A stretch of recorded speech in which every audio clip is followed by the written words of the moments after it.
how do we advance the discipline itself, and what are the contributions that become transformative for the discipline of architecture? Well, I think people set up awards because they want to express a set of values, and the education awards pick specific things that are of value to the educators broadly.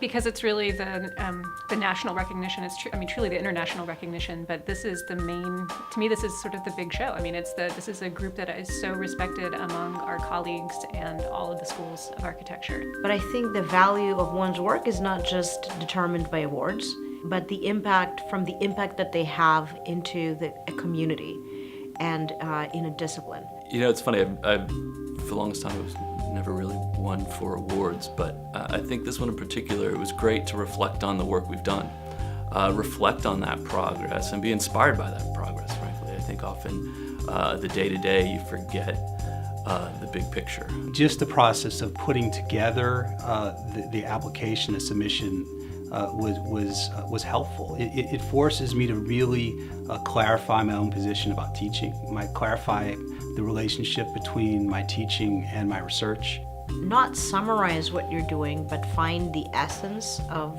why it is meaningful to a discipline and a field.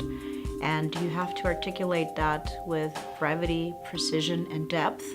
What is it that I'm really doing? What is it that I really believe in? What are the methods that I'm using to achieve these goals?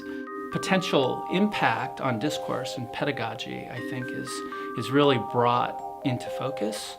More information gets out there both to your fellow educators, but also to the public. And so it's something that I would encourage people to apply for because it's a really great way to spread the word on the work that you're doing. It's really a great opportunity to put forth students and faculty who otherwise don't get recognized. Well, it's a wonderful affirmation because it comes at the tail of just many years of working at this. It validates your efforts. It validates what you're doing, not just what you're doing as a teacher, but also all the other things that you manage to do as you're also a teacher. It's been a great initiative on the part of ACSA to acknowledge the demands, but also the importance of excellent teaching and the connections between the work that we do in our creative or research practices and our teaching. Well, I think it's really important that we all tell these stories and help each other define what good work looks like, and really tell that story of what we do as professors, as educators, and what students do. It's pretty interesting to think about a professor's only as good as the students that work with them, right? If you have curious, energetic, thoughtful students, you're going to be a better professor. And I think putting one's little piece, one stone into that story is important.